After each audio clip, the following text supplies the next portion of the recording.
को होस्ट बना देता हूँ। एक मिनट। Where is this साक्षात्कार?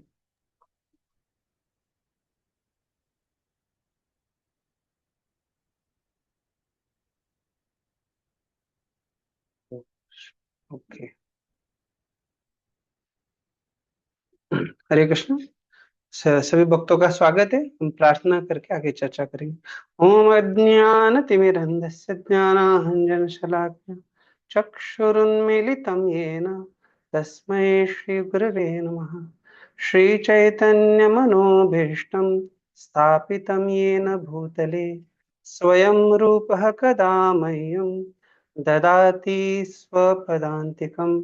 वन्देऽहं श्रीगुरोः श्रीयुतपदकमलं श्रीगुरून् वैष्णवांश्च श्रीरूपं सागरजातं सहगण रघुनाथान्वितं तं सजीवं साद्वैतं सावधूतं परिजनसहितं कृष्णचैतन्यदेवं श्रीराधा कृष्णपादान् सहगण ललिता श्रीविशाखान्वितांश्च नमां विष्णुपादाय कृष्णप्रेष्ठाय भूतले श्रीमते भक्तिवेदांत स्वामिनिति नामिने। नमस्ते सारस्वते देवे गौरवाणी प्रचारिणे निर्विशेष शून्यवादी पाश्चात्य देश तारिणे। नमो महावदन्याय कृष्णप्रेमप्रदायते कृष्णाय कृष्णचैतन्यनाम्ने गौरत्विषे नमः।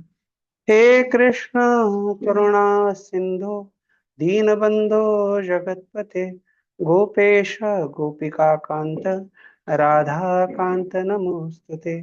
तप्त कांचन गौरांगी राधे वृंदावनेश्वरी वृषभानुसुते देवी प्रणमामि हरिप्रिये।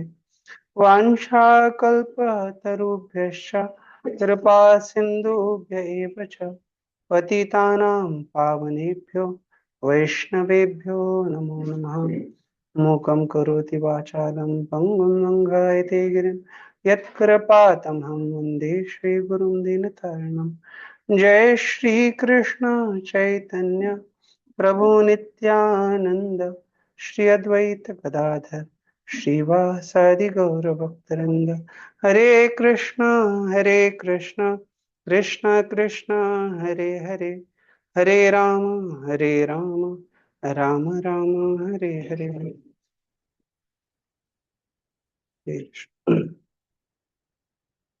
हरे कृष्ण। तो अभी तक जो है बड़े बड़े भक्तों ने आपको बड़ा सुंदर मार्गदर्शन किया है। और हम देखते हैं कि पिछले कुछ कक्षाओं में आपने नारद मुनि और व्यासदेव के बीच में जो संवाद है उसके बारे में भी चर्चा किया है, उसके बारे में सुना है। तो अभी हम नया अध्याय शुरू करने जा रहे हैं। इस अध्याय का नाम जो है, जो द्रोण के पुत्र है उनको सजा दी जाती है। तो मैं आपके लिए पहले ही हिंदी वाला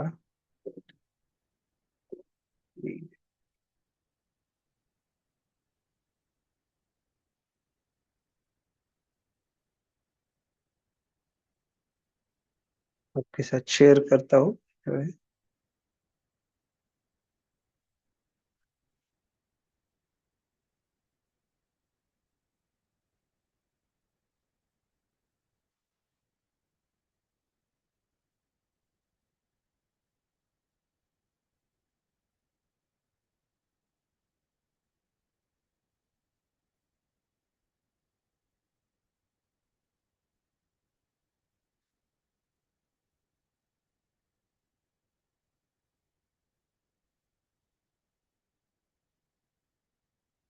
ठीक है।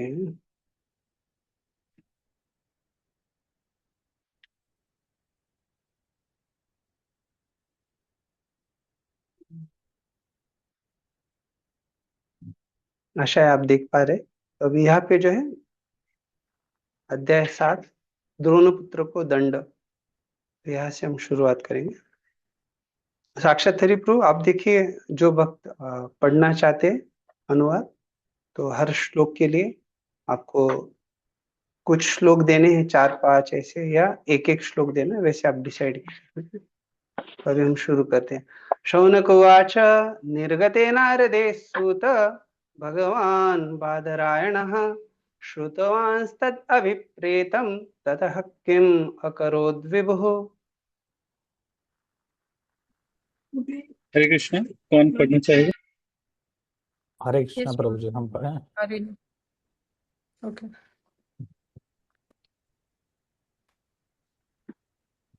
ठीक है, माता जी आप पढ़िए।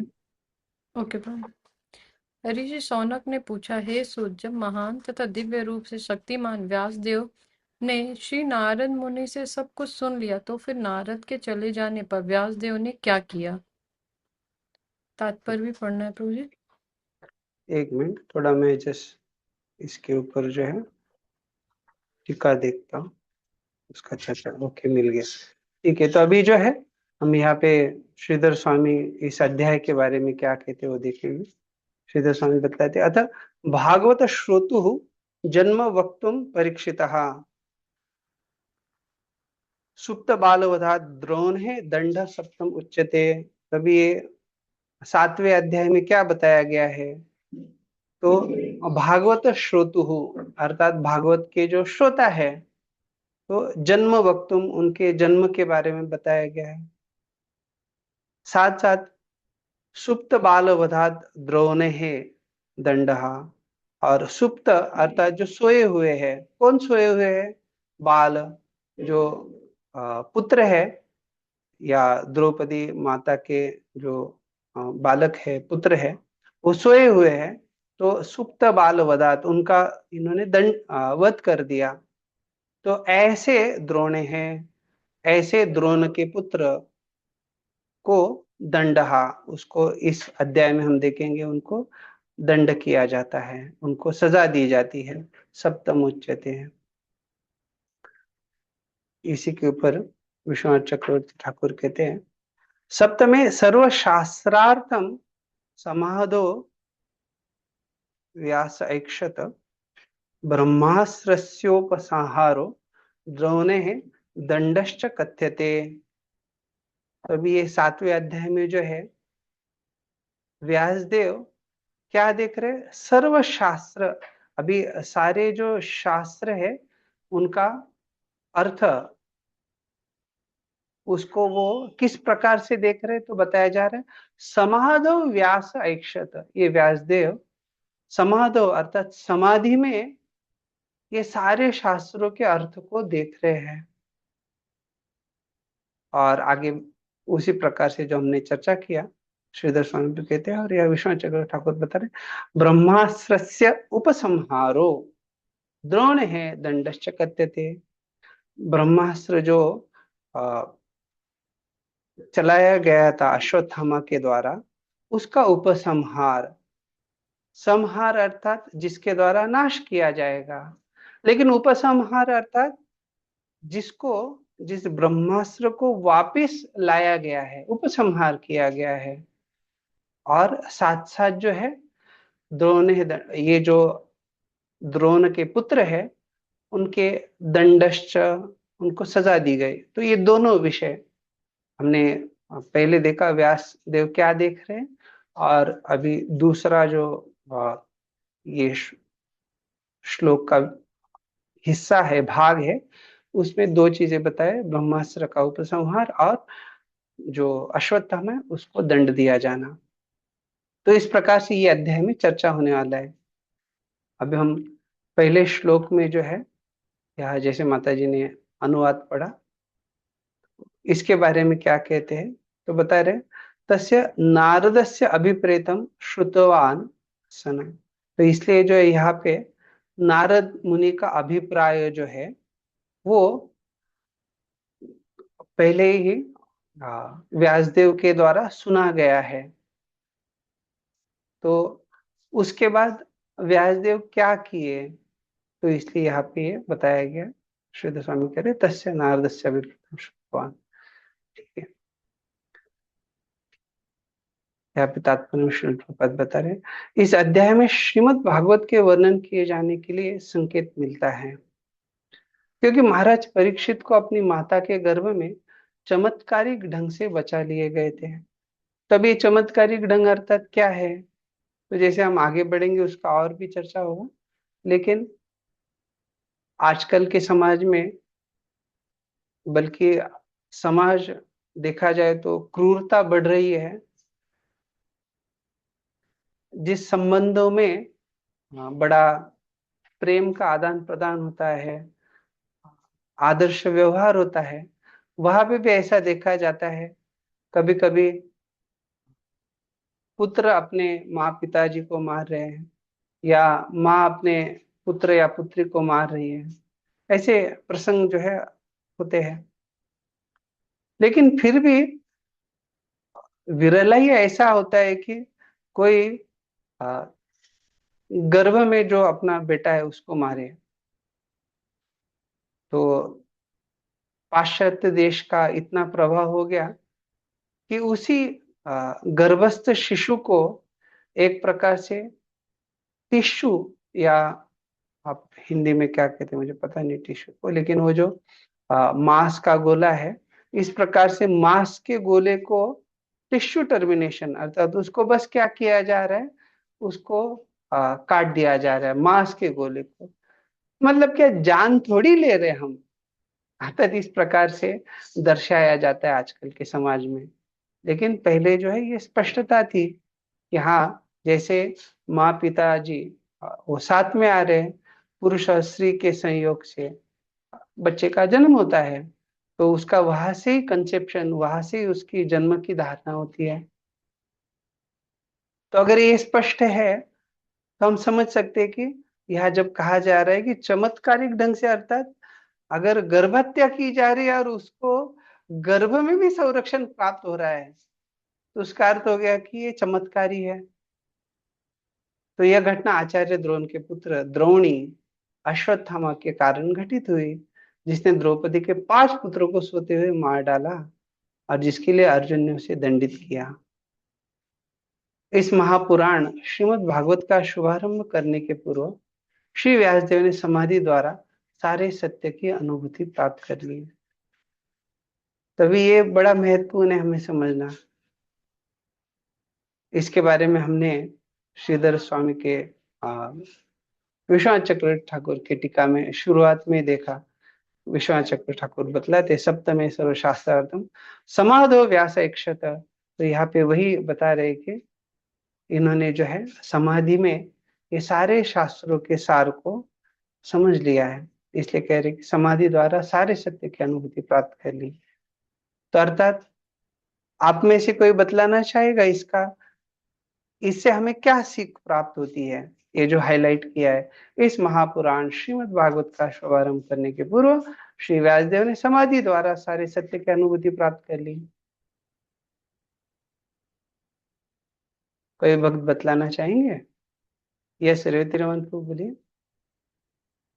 तो यहाँ पर हमें समझाया कि भागवतम को केवल ना ही श्रवण करना, उसे आत्मसात करके अनुभूति भी करनी। ओ बढ़िया।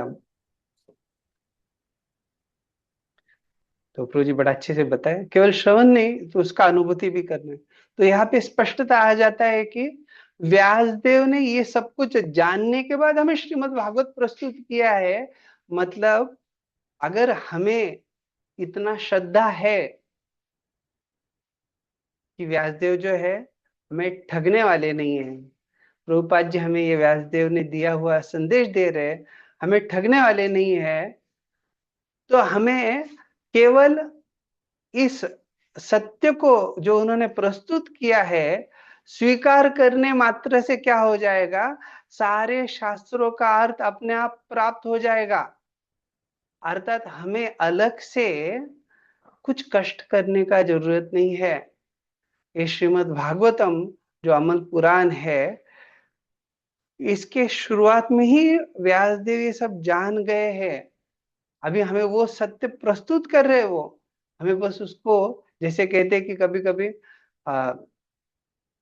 कोई पदार्थ है, जैसे घी बनाना होता है, तो उसके लिए पहले दूध को छान के गर्म करके फिर उसको अलग अलग प्रकार से प्रोसेसिंग होता है, और फिर आखिरी में उसका घी बनता है। अर्थात ये जो घी बना उसके लिए पहले बहुत सारा कष्ट हुआ है। तो ये आपके लिए तैयार हुआ रेडीमेड प्रोडक्ट, अर्थात ये सब कुछ आपके लिए तैयार प्राप्त हो रहा है। तो उस प्रकार से व्यासदेव जो है उन्होंने अपने समाधि में ये सब कुछ अनुभूति कर लिया है। आपको क्या मिल रहा है? सब कुछ जो तैयार है, अर्थात आपको सब सारे शास्त्रों का सार जो है हमें व्यासदेव की कृपा से यहाँ पे प्राप्त हो रहा है। परिपक्व श्रुत उवाच, हरे कृष्ण। परिपक्व फल। हाँ, परिपक्व फल, बड़ा अच्छा बताया आपने। तो आपने ये पहले अध्याय में भी देखा है कैसे ये परिपक्व फल है। दूसरा श्लोक, श्रुत उवाच, ब्रह्मनद्यां सरस्वत्या आश्रमः पश्चिमे तटे शम्याप्रास इति प्रोक्त ऋषिणां सत्रवर्धनः।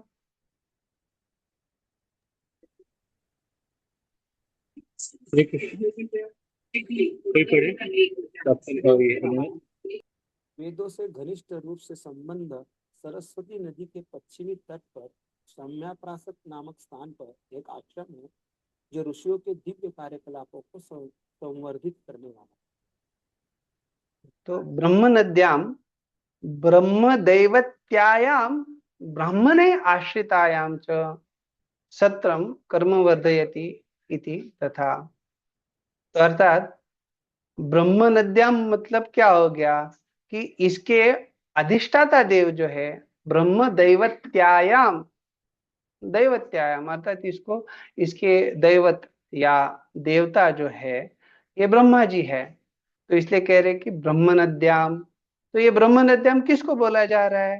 तो इसलिए उसको स्पष्ट कर रहे हैं श्लोक में, ब्रह्म नद्याम सरस्वत्याम। तो बताया जा रहा है ये ब्रह्म नद्याम कौन सी है? तो सरस्वती नदी के बारे में हम बताया जा रहा है। ब्राह्मणे आश्रितायाम च, तो इसकी विशेषता क्या है ये सरस्वती नदी की? तो ब्राह्मणे, जो ब्राह्मण है वो यहाँ पे आश्रय लिए हुए है। किसका आश्रय लिए? सरस्वती का। सरस्वती नदी के तट पे वो वास करते हैं और इसलिए कह रहे सत्रम कर्म वर्धयति इति तथा। तो इसलिए यहाँ पे जो है ये सत्रम कर्म अर्थात जो यज्ञ का कार्य है वो सत्र यहाँ पे वर्धयति, इसकी यहाँ वृद्धि हो रही है, ये यहाँ पे चल रहा है। तो श्लोक में भी हम देखते हैं कि किस प्रकार से स्पष्टता दिया गया है। यहाँ पे कह रहे कि ये शम्यापरास इति प्रोक्त, यहाँ पे जो आश्रम है इसका नाम क्या है? प्रोक्त, तो उसको कहा गया है शम्याप्रास।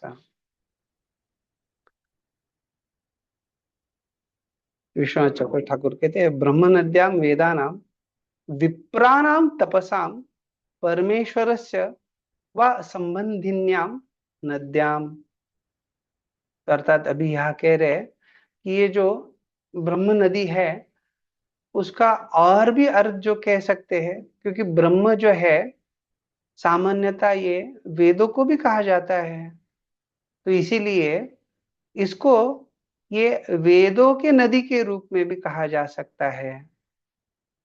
ब्रह्म जो है ये ब्राह्मणों को भी कहा जाता है, तो इसीलिए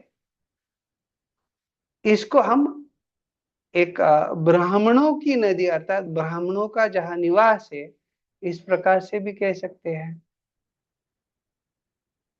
और अलग अलग प्रकार से इसके अर्थ जो है वो लगाए जा सकते हैं। इसलिए यहाँ पे वेदानाम विप्रानाम तपसाम, तो तपस्या के भी दृष्टिकोण से उसको कहा जा रहा है। परमेश्वर से वा संबंधिन्याम नद्याम, और साथ साथ ये परमे भगवान से भी ये संबंधित है। इसलिए क्योंकि हम जानते हैं ब्रह्मेति परमात्मेति भगवान शब्द थे, आप ये सीखे हैं। तो ब्रह्म जो है ये पर ब्रह्म को भी संबोधित कर रहा है, तो इसलिए यहाँ पे ये ब्रह्म जो है अगर अर्थ लिया जाए तो परमेश्वर से वा, अर्थात पहले हमने वेदानाम विप्रानाम तपसाम वो भी देखा, या परमेश्वर भी ब्रह्म के इंगित कर रहा है। ब्रह्म जो है शब्द ये परमेश्वर को भी इंगित कर रहा है। तो इसीलिए ये नदी जो है उनसे भी संबंधित कहा जा सकता है। वेदः तत्वं तपो ब्रह्म, ब्रह्मा विप्रः प्रजापति इत्यमरः।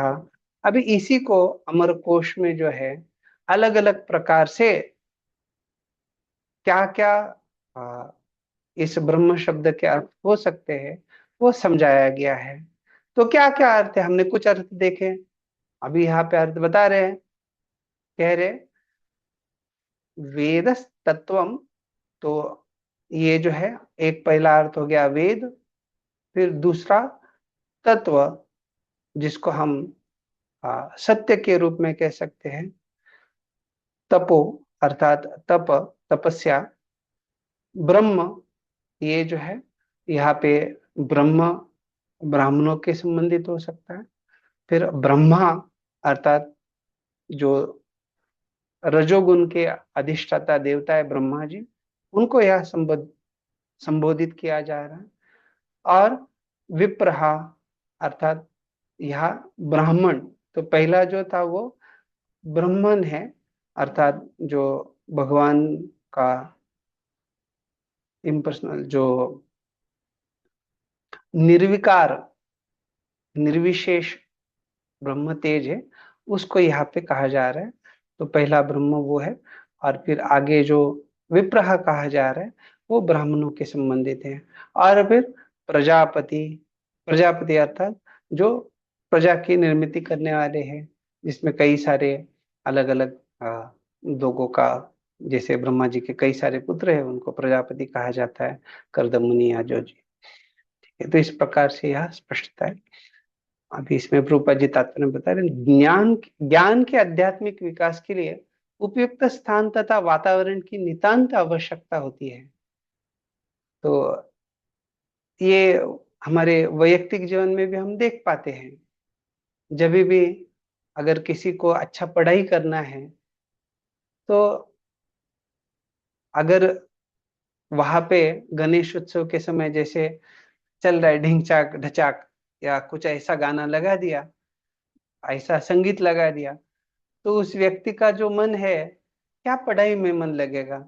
वो आवाज सुनते ही हृदय में ऐसा नीचे ऊपर होता है, क्योंकि इतना बड़ा डॉल्बी सिस्टम या जो भी है बॉस का सिस्टम किसी का जो भी बनाया हुआ है, लेकिन आजकल के समाज में इस प्रकार से वो व्यवस्था होती है कि व्यक्ति शांति से अपने ध्यान को केंद्रित नहीं कर पाएगा।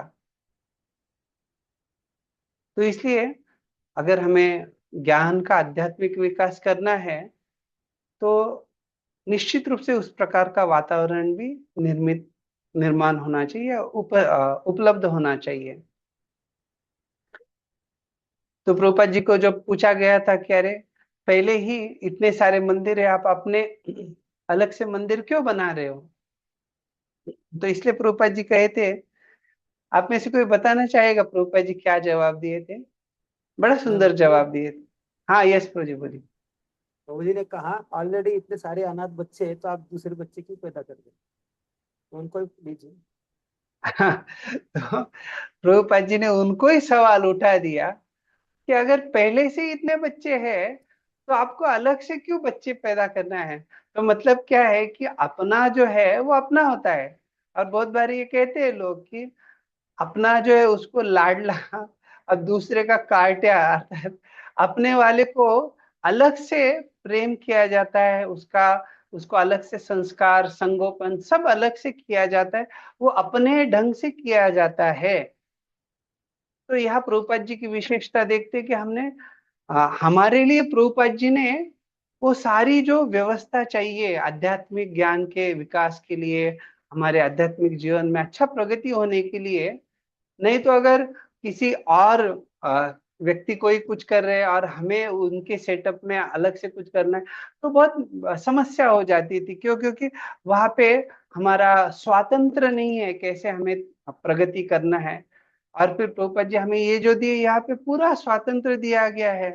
हर भक्त जो है ये बिना किसी प्रवेशिका या बिना किसी मूल्य का संस्था में प्रवेश कर सकता है। अर्थात कुछ कुछ ऐसी संस्था है जहाँ पे अभी कोरोना से पहले या उस समय पे जो है हमें मिलने के लिए कोई लोग आए थे जो इंदौर ऐसे बाहर के राज्य से थे, मतलब जहाँ हम रह रहे थे वहां से दूसरे राज्य से आए थे। तो हमने देखा कि महाराष्ट्र में कुछ जगह है, कोरेगांव पार्क ऐसे, तो वहां पे वो लोगों को एक संस्था में जाना था। तो उस समय वहां पे अंदर जाने के लिए एक व्यक्ति को 1400 रुपया था। और फिर वो पूरे उनका जो सुमो वगैरह था, 2 गाड़ी थी, वो गाड़ियों को लेके इस्कॉन में आ गए। तो हमने उनको पूछा कि क्या हुआ, आप उधर अंदर गए?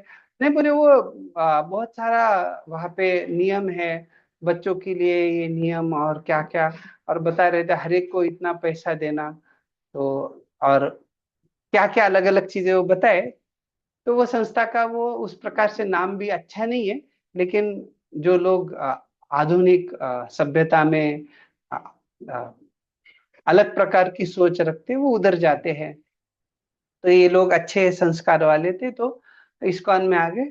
और फिर हमें ये पता चला कि बाहर अगर ऐसी संस्था में जाना है तो भी इतना सारा प्रवेशी का पैसा देना पड़ता है। लेकिन प्रभुपाद जी ने ये जो व्यवस्था करके दिया है, ये जैसे यहाँ कहा गया है कि उपयुक्त स्थान तथा वातावरण, तो ये उपयुक्त स्थान है, वातावरण भी बहुत अच्छा है, अर्थात जो हमारे लिए सुलभ है, हमारे सारे लोगों को जिनको इस मार्ग में आगे बढ़ना है बड़ा लाभदायक है।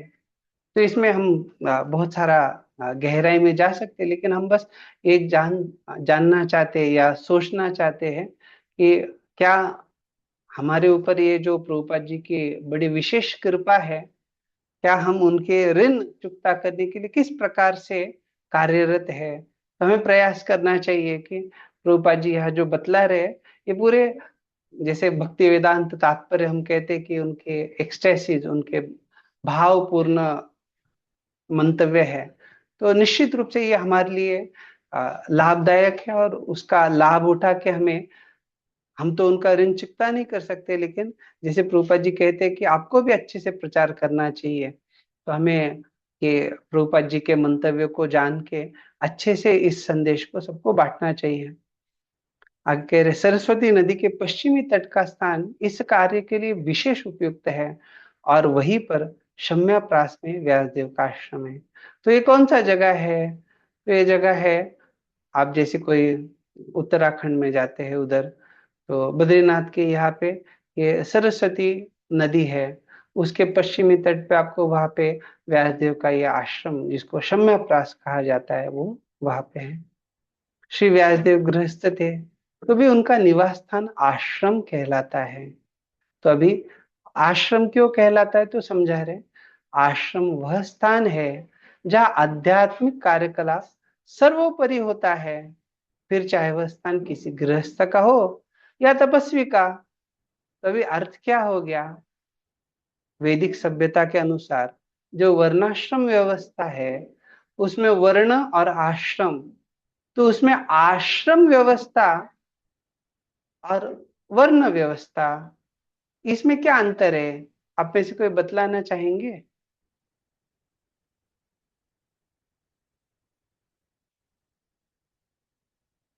दोनों एक ही है या कुछ अलग अलग उसमें अंतर है? वर्ण तो वर्ण आश्रम जो है, मतलब ये क्षत्रिय, ब्राह्मण और वैश्य और शूद्र, और आश्रम में गृहस्थ आश्रम, वानप्रस्थ आश्रम, ब्रह्मचार एंड पहला है, ये जो 4 आश्रम है ये वाले हैं। धन्यवाद धन्यवाद। कोई बतलाना चाहेगा जो प्रश्न पूछा उसका जवाब? प्रश्न हरे रिपीट कृष्ण करें। प्रभु जी। जो वर्णाश्रम पर आधारित जो कार्य रहते हैं वो वर्णाश्रम के ऊपर में रहते हैं, जैसे क्षत्रिय का धर्म लड़ाई वगैरह करना है, और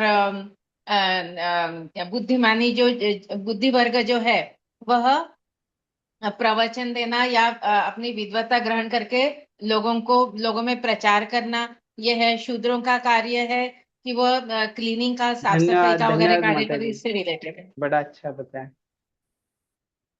जिसको किसी को प्रश्न समझाए जवाब देना चाहेंगे? प्रश्न फिर से एक बार दोहराएंगे?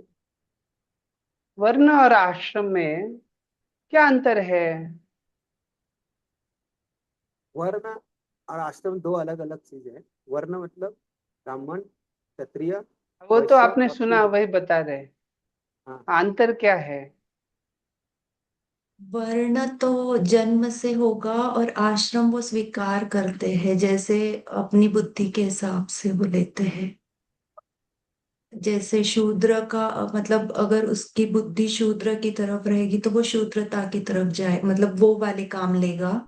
और धन्यवाद वर्ण धन्यवाद। उसका, हाँ, उसका मतलब जन्म कहीं पे भी हुआ हो, वो ब्राह्मण कोई भी बन सकता है, शूद्र भी ब्राह्मण बन सकता है अपनी बुद्धिमत्ता के ऊपर। तो फिर भगवदगीता में भेद भगवान क्यों बोलते रखा हैं, है? वो तो अलग चातुर्वर्ण चर्चा मया है वो। चातुर्वर्ण मया सृष्टम गुण कर्म विभागस्य।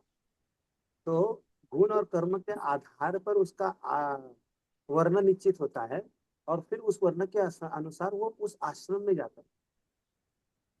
इस दोनों में डिफरेंस ये है कि जब तक आपको वर्ण। वर्ण ना पता, ठीक है, आपको बहुत वर्ण, बढ़िया बताया आपने। तो यहाँ पे स्पष्टता ये होना चाहिए कि जैसे प्रोपा जी यहाँ बता रहे हैं, आश्रम जैसे कहा जा रहा है, आश्रम का अर्थ जो है आध्यात्मिक कार्यकलाप से संबंध आ गया। और वर्ण का जैसे बात किया जाता है, ये जैसे प्रभु जी बता रहे थे, वो गुण कर्म के आधार पे है। और जब हम गुण कर्म कह रहे हैं, तो वास्तविक रूप से देखा जाए तो उसमें हम आ, भौतिक स्थिति के अनुसार, उसकी जो भी स्थिति है, उसके गुण कर्मों के अनुसार, उसके आधार पे वो कई तो वर्ण व्यवस्था में है। तो अर्थात वर्ण और आश्रम, वर्णाश्रम की ये जो व्यवस्था है, इतनी सुंदर व्यवस्था है, इसमें सभी को प्रवेश है। और अगर सारे लोग इस वर्णाश्रम पद्धति को स्वीकार कर लेते हैं, तो उसमें सभी को लाभ क्या है?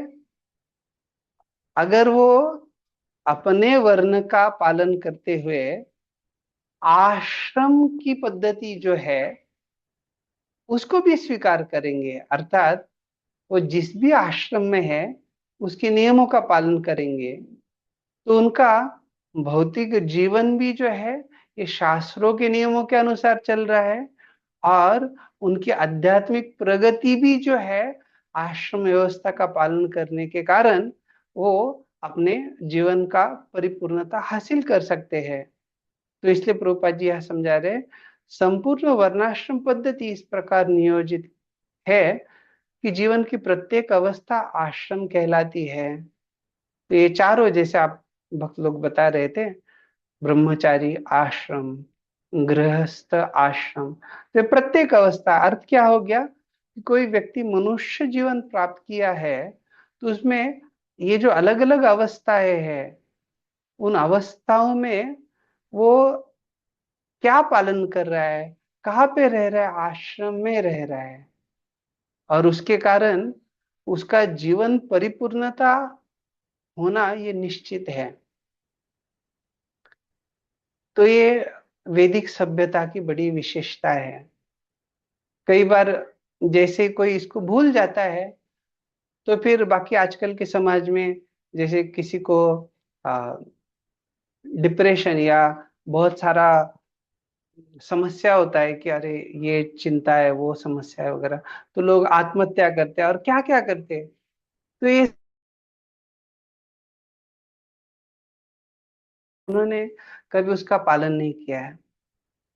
अगर कोई पालन करेगा तो निश्चित रूप से वो ये छोटी छोटी जो उस उनको समस्याएं लग रही, जिसके कारण वो एक एक्सट्रीम डिसीजंस, ऐसे निर्णय को स्वीकार करते हैं जो सही नहीं है, तो उससे वो बच सकते हैं।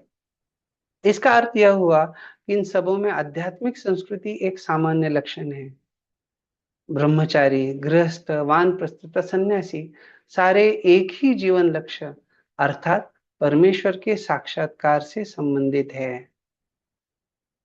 अतएव जहां तक आध्यात्मिक संस्कृति की बात है, इनमें से कोई भी कम महत्वपूर्ण नहीं है। तो प्रभुपाद जी बड़ा स्पष्टता से यहाँ समझा रहे कि ये सारा महत्वपूर्ण है। तो अंतर क्या है? केवल वैराग्य के आधार पर औपचारिकता होता है, अर्थात 75% जीवन जो है ये वैराग्य के संबंध में है।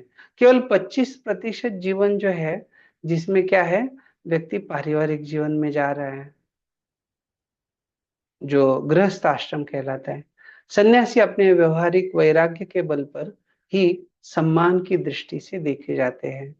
और इन सभी में बाकी जो आश्रम है उनमें से सबसे या चारों आश्रम में सर्वश्रेष्ठ सर्वोत्तम जो है वो सन्यासी आश्रम कहा जाता है। तो सन्यासी आश्रम अर्थात जिन्होंने भगवान के लिए सब कुछ त्याग कर दिया है, केवल भगवान के लिए अपने आपको अपने संपदा सब कुछ न्यौछावर कर दिया भगवान की सेवा में, गुरु की सेवा में। तो ऐसे जो सत के न्यास में लगे हुए, जो भगवान के मार्ग पे लगे हुए ऐसे जो लोग हैं ये विरला ही होते हैं, और उनको सारे बाकी अन्य जो अ, आश्रम है उनका भी गुरु कहलाया जाता है। और इसलिए कह रहे कि इनका व्यावहारिक वैराग्य, व्यावहारिक वैराग्य अर्थात उनका जीवन ही, उनका जो व्यवहार है उसमें पूर्णतः ही वैराग्य दिखता है। तो इसलिए उसको व्यावहारिक वैराग्य कहा जा रहा है। तो कोई कह सकता है कि बाकी अन्य आश्रमों में क्या वैराग्य नहीं है? क्या गृहस्थ आश्रम में किसी प्रकार का वैराग्य नहीं है? हाँ, एक देखा जाए तो विरक्ति का गुण निश्चित रूप से है, लेकिन सब कुछ छोड़ने का जहां बात आ रहा है, जहाँ पे अपने परिवारजनों को सबको छोड़ना है, वो व्यावहारिकता जो है यहाँ और अच्छे से स्पष्टता में आती है। और इसको कोई अस्वीकार नहीं कर सकता। बाकी सारे आश्रम, सारे लोग इसको स्वीकार करेंगे कि सन्यासी का जो व्यावहारिक वैराग्य है वो श्रेष्ठतम है। और इसलिए कह रहे कि उसके बल पर ही सम्मान की दृष्टि से देखे जाते हैं। तो रूपा जी बल्कि कहते हैं कि अगर मायावादी सन्यासी भी है तो भी हमें उनका सम्मान करना चाहिए, क्यों? क्योंकि उन्होंने सन्यास स्वीकार किया है। तभी कोई कह सकता है कि अरे मायावादी है, हाँ, तो इसलिए कहा जा रहा है कि हमें उनके तत्व ज्ञान को स्वीकार नहीं करना है, उनका संग नहीं करना है, लेकिन ये जो व्यावहारिक वैराग्य है उसके चलते हुए उनको निश्चित रूप से हमें सम्मान करना चाहिए। श्लोक संख्या 3। तस्मिन् स्व आश्रमे व्यासो बदरी षण्ड मंडिते आसीनोप उपस्पृश्य प्रणिरध्यो मनः स्वयं।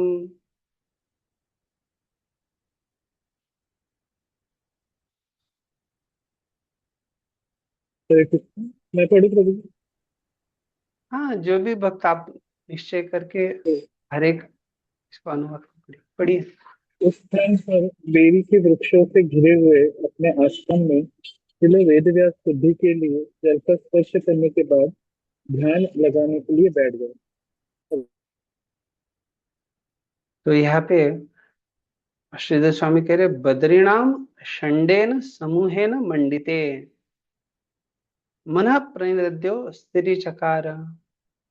तो यहाँ पे बद्रीनाम, तो षण्डेन कहा जा रहा है, ये बद्री जो वृक्ष है उसका षण्ड अर्थात उसका जो है षण्डेन समूहेन अर्थात उसका क्या है, या बद्री के वृक्ष के समूह है। और मंडित है, मंडित किया जा रहा है, अलंकृत किया जा रहा है, उससे सुशोभित हुआ जा रहा है। मन प्रणिद्यो स्थिर चकार।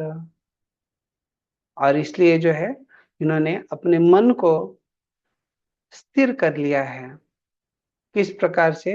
तो कह रहे समाधिनानुस्मर तद विचेष्टितम इति नारदोपदिष्टम ध्यानम कृत्वा नित्यर्थः। तभी उन्होंने क्या किया? समाधिना, उन्होंने समाधि में जो है अनुस्मर, किस चीज का स्मरण किया? तद विचेष्टितम, किसकी चेष्टा है? तद तत्त्वमसि, तो वो तत् कौन है, किसको बोला जा रहा है, तो भगवान को संबोधित करके यहाँ पे कह रहे कि अनुस्मर तद विचेष्टितम, तो भगवान की लीलाओं को वो स्मरण किए, किसमें, समाधि में। इति नारदोपदिष्टम ध्यानम, और इस प्रकार से जो है, जो नारद मुनि ने उनको उपदेश प्रदान किए थे, उसके अनुसार जो है उन्होंने ध्यान लगाया, और ध्यानम कृत्वा, और फिर ये लीलाओं का स्मरण किया।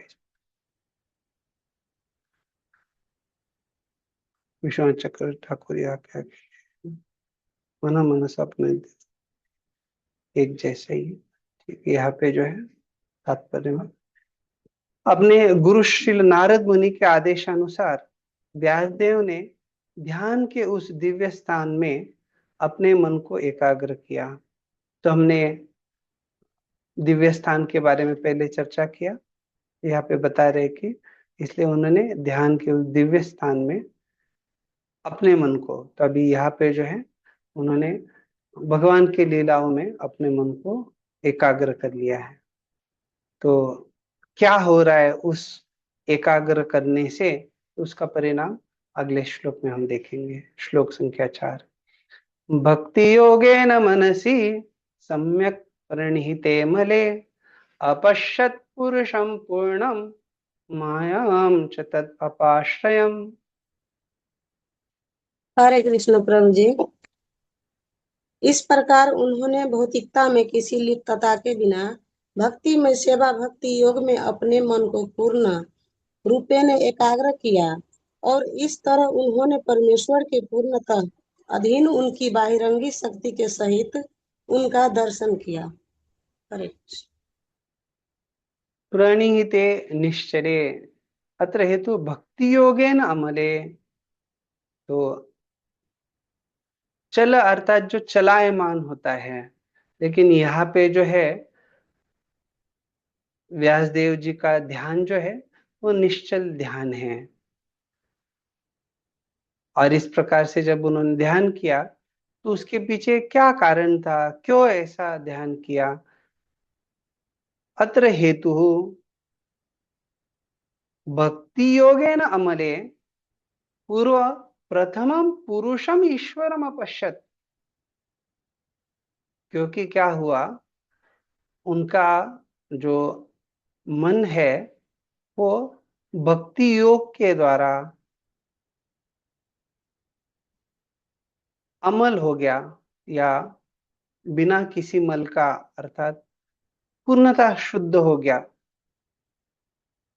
और फिर पूर्व प्रथमम पुरुषम ईश्वरम, तो जो प्रथम पुरुषम अर्थात जो आदि पुरुष है, या जो भगवान स्वयं है, उनको इन्होंने अपश्यत देखा। तदुपाश्रयम ईश्वर आश्रयाम तद अधिनाम मायाम च अपश्यत, और साथ साथ जो है उन्होंने भगवान के आश्रित, तद उपाश्रयाम, भगवान के आश्रित है। कौन है भगवान के आश्रित, ईश्वर आश्रयाम तद अधिनाम, तो भगवान के आश्रित, भगवान के अधीन जो है वो माया, तद अधिनाम मायाम, उस माया को उन्होंने च अपश्यत, उसको भी देखा। तो उन्होंने दोनों को देखा, उन्होंने भगवान को भी देखा और साथ साथ उन्होंने जो है माया को भी देखा। इस प्रकार से यह बतला रहे विश्वनाथ चक्र ठाकुर, यह बतला रहे। ये हमने देखा, अत्र हेतु भक्ति योगेन मले पुरुषम पुरुषाकारम पूर्णम श्री कृष्णम इत्यर्थः। अभी जैसे हम पहले चर्चा कर रहे थे कि जो पूर्ण पुरुष है, या श्रीध स्वामी जिस प्रकार से बता रहे कि वो जो है प्रथमम पुरुषम, तो ऐसे प्रथम पुरुष जो है उनको यहाँ पे बता रहे कि पुरुषम पुरुषाकारम पूर्णम, तो ये जो पूर्ण पुरुष है, या जो सारे पुरुषों के भी स्रोत है। जैसे हम जानते कि तीनों जो पुरुषावतार है, जहाँ पे हम एक तो महाविष्णु या जिनको कारणोदक्षाय विष्णु कह रहे हैं, फिर गर्भोदक्षाय विष्णु और फिर क्षीरोदक्षाय विष्णु, तो ये तीनों के भी जो स्रोत है और बाकी अन्य अवतारों के सबके जो स्रोत है, ऐसे पूर्ण श्री कृष्ण जो है इनको यहाँ संबोधित किया जा रहा है। और इसलिए कृष्णे परम पुरुषे इत्याग्रिम उक्ते है, तो इसके बारे में पहले ही बताया गया है। क्या बताया गया है? कृष्णे परम पुरुषे, तो ये जैसे हम आगे बढ़ेंगे 7वें श्लोक में इसके बारे में चर्चा आएगा, जहाँ पे ये बताया गया है कि यस्याम वै श्रूयमाणायां कृष्णे परम पुरुषे भक्तिर उत्पद्यते पुंसः शोकमोह भयापा, तो स्पष्टता दिया गया है और वहां पे संबोधित किया गया है भगवान को कृष्ण परम पुरुष, अर्थात जो है ये भगवान परम पुरुष है। तो हम आगे देख रहे थे, यहाँ पे विश्वनाथ चक्रवर्ती ठाकुर बतला रहे हैं कि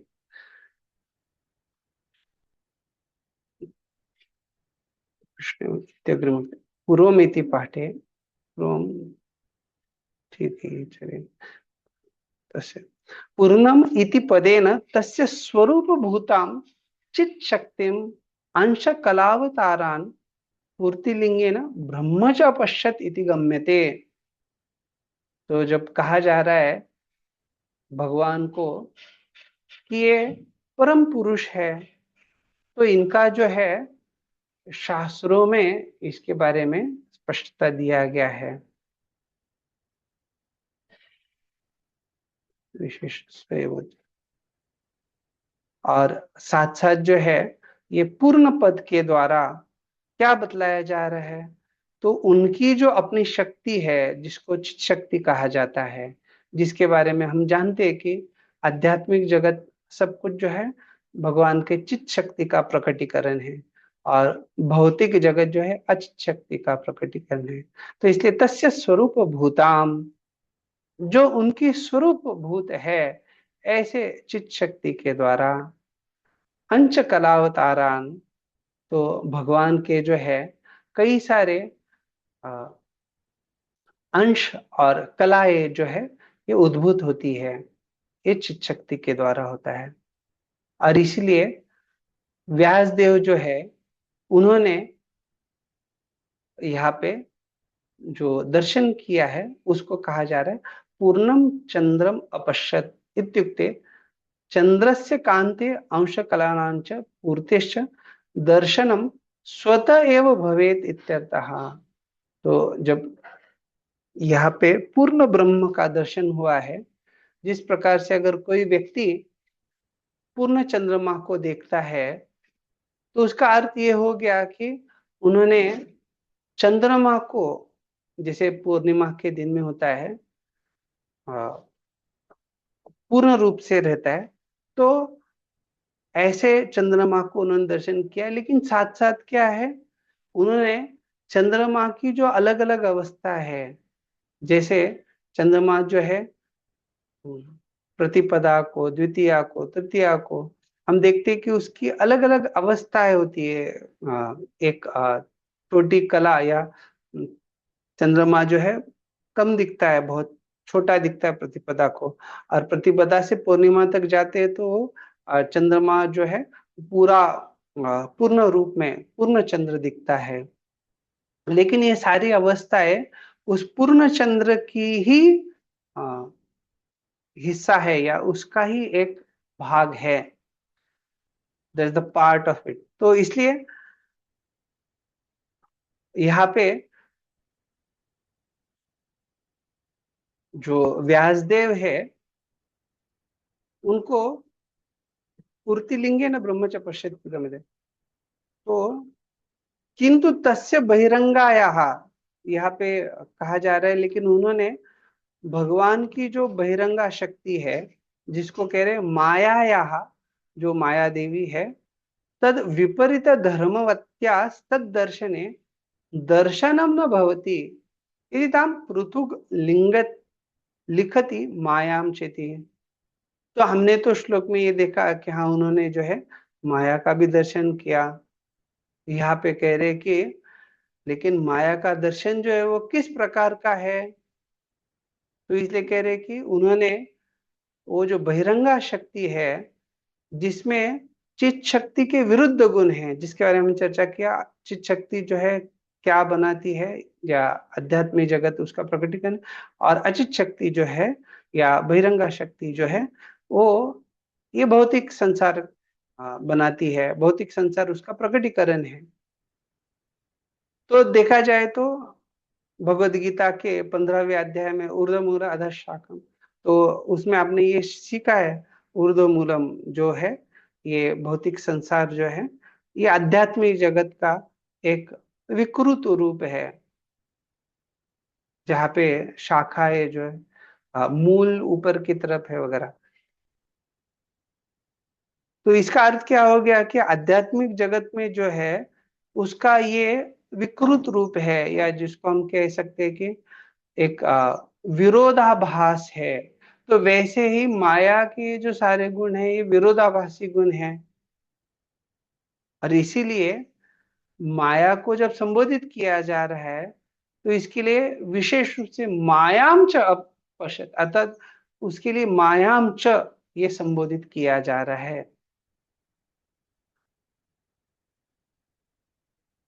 तो ये जो भगवान का शक्ति है ये क्या करता है, तो समझा रहे कि दर्शन ये भी जो है ये भगवान का आश्रय लेता है। तसे अब अपरहा पश्चिम भाग एवं आश्रय, कहा आश्रय लेता है, अपरहा या जो पश्चिम भाग है अर्थात भगवान के पिछले सामने नहीं आती है। तो अभी सामने क्यों नहीं आ रही है, ऐसा सवाल अगर उठता है तो इसलिए यह विश्वनाथ चक्र ठाकुर के यस्यास्ताम विलज्जमानया यस्य स्थातुम इक्षापते अमुए इत्यनेन तस्या भगवत पृष्ठ देशाश्रयत्वेन उक्ते है। तो कहा जा रहा है विलज्जमानया।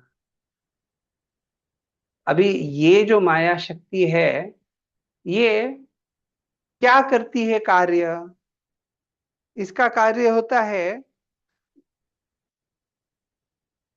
ये जीवों को मोहित करती है, और इसी कारण से क्योंकि ये जीवात्माएं कौन है, ये तो सारे भगवान के अंश है, और इसका कार्य जो है ये ऐसे जीवों को मोहित करना है, और इसलिए उसको स्थातुमिक्ष पते, उसके लिए जो है भगवान के सामने खड़ा रहना मुश्किल है, क्योंकि विलज्जमान है, उसको लज्जा आ रही है, अरे मैं क्या कर रहे हो, और इसी कारण से वो भगवान के सामने नहीं रुकते। तो बाकी अन्य जो गहराई है जीव जो है किस प्रकार उनकी क्या सोच है, तो उसमें मवाहम इति दुर्धिया, तो वो सारा चर्चा नहीं कर रहे, लेकिन यहाँ पे इतना स्पष्ट है कि माया देवी जो है वो भगवान के सामने क्यों नहीं जा रही, हमने देखा। तात्पर्य प्रभा जी बताए परम सत्य का सम्यक दर्शन केवल भक्ति योग द्वारा ही किया जा सकता है। तो सम्यक दर्शन अर्थात पूर्ण दर्शन, इसकी पुष्टि भगवद गीता में भी हुई है। तो आप में से कोई बता सकते हैं कि इसके बारे में कैसे पुष्टि दी गई है? बताओ, बड़ा प्रसिद्ध। हाँ बताए। हाँ मनमना बताइए भव। प्रसिद्ध। भक्त्या माम अभिजानाति यवन हाँ चेतसा। एकदम बढ़िया बताया आपने। तो भगवान ये नहीं कह रहे कि ज्ञान के द्वारा आप मुझे जान सकते हैं, कर्म के द्वारा जान सकते हैं, लेकिन भक्ति के बारे में निश्चित बता रहे हैं। तो इसलिए प्रभुपाद जी कह रहे हैं कि ये सम्यक दर्शन भक्त्या माम, केवल भक्ति के द्वारा, भक्ति योग के द्वारा जो है हम भगवान का पूर्ण रूप से उनको जान सकते हैं। मनुष्य केवल भक्तिमय सेवा द्वारा ही पूर्ण पुरुषोत्तम भगवान की सही सही अनुभूति प्राप्त कर सकता है। और ऐसे पूर्ण ज्ञान के बल पर ही वह भगवत धाम में प्रवेश कर सकता है। तो ये जो ज्ञान है ये भक्तिमय ज्ञान का चर्चा किया जा रहा है, इसलिए ये ऐसा पूर्ण ज्ञान कह रहे हैं। निराकार ब्रह्म या अंतर्यामी परमात्मा के अपूर्ण ज्ञान से पूर्ण ब्रह्म की अधूरी प्रतीति करके कोई भगवत धाम में प्रवेश नहीं पा सकता। तो ये जो दोनों है, ब्रह्म और परमात्मा का चर्चा, इसके बारे में कहा जा रहा है कि ये इनके अपूर्ण ज्ञान से, तो अभी जब ये बताया जाता है तो कोई कह सकता है वदन्ति तत्तत्त्वविदः यद् ज्ञानम अद्वयम्, यद् ज्ञानम अद्वयम्, इसमें तो द्वय नहीं होना चाहिए, ये तो तीनों एक ही तत्व है।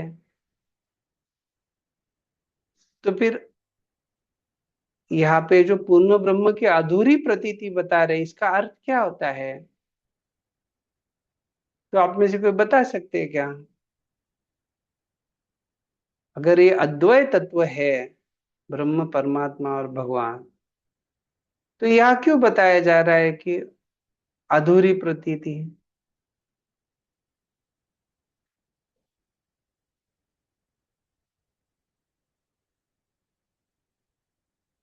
तो सामान्यतः प्रभुपाद जी जो है, आपने भगवत गीता में शुरुआत में ही देखा होगा, इसके लिए बड़े सुंदर सुंदर उदाहरण देते हैं। एक तो उदाहरण जो है, सूर्य जो है, उसके सूर्य के किरण, सूर्य का पृष्ठभाग और सूर्य देवता, उसी प्रकार से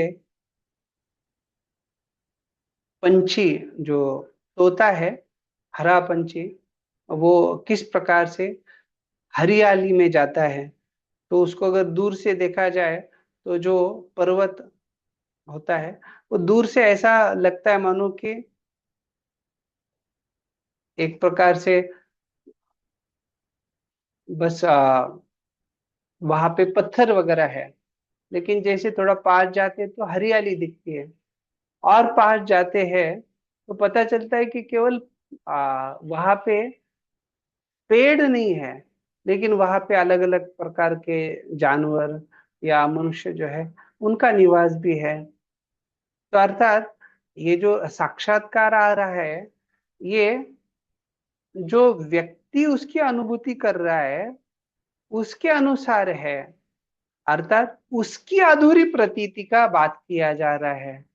यहाँ पे ब्रह्म परमात्मा और भगवान, उनमें कोई अंतर नहीं है, ये परम सत्य है, एब्सोल्यूट ट्रुथ। तो इसलिए यहाँ पे कह रहे कि उनके अपूर्ण ज्ञान से, तो उनको जो है इनका अपूर्ण ज्ञान है, इसलिए पूर्ण ब्रह्म की अधूरी प्रतीति करके कोई भगवत धाम में प्रवेश नहीं पा सकता।